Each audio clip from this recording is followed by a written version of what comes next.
Kinsey was a social reformer. He wanted to rid society of Judeo-Christian values when it came to sexuality. And he worked very hard to do that, and I would say he succeeded. Kinsey would be very happy with our culture today.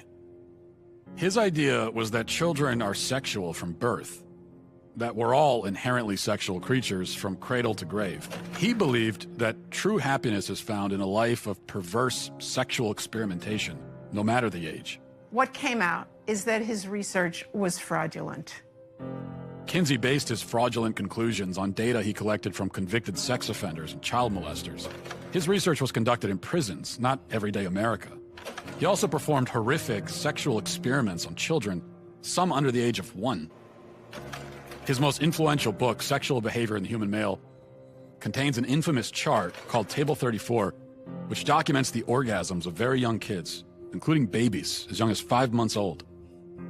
But instead of suffering the consequences for his heinous actions, he was and still is celebrated by academia and Hollywood. His ideas form the foundation for sexual education in public schools today. How do we get from this to you can choose your own gender? Okay, well, now we have another very important character, and his name was John Money. John Money was a psychologist and professor at Johns Hopkins University. Gender ideology was his brainchild. In fact, he coined the terms gender identity and gender roles.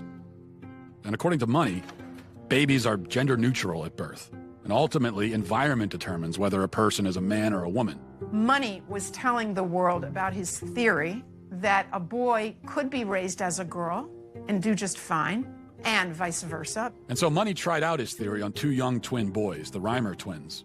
When the twins were 8 months old and they went to be circumcised, the first twin, whose name was Bruce, something went wrong with the machinery and his penis was burnt off. They stopped and didn't do a second circumcision on the other twin, as you might imagine.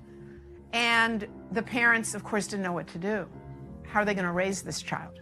John Money convinced Bruce's parents to transition him into a girl.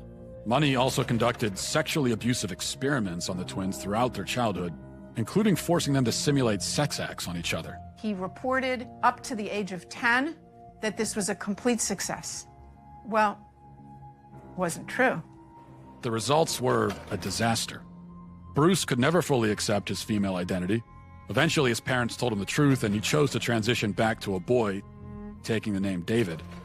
As an adult, David spoke out about the abuse and the damage done to him by John Money. The girls would do their things with their Barbies and things like that, and that wouldn't interest me.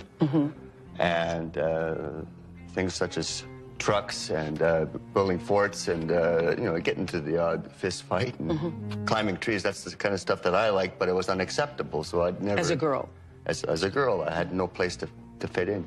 The trauma that he and his brother and his entire family went through left deep scars.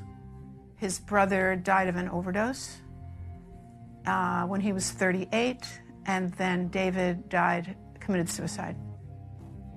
There was never a retraction or an apology from John Money.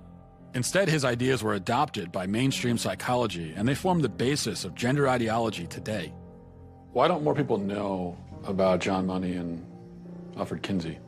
Evidently, there are forces that don't want this information out.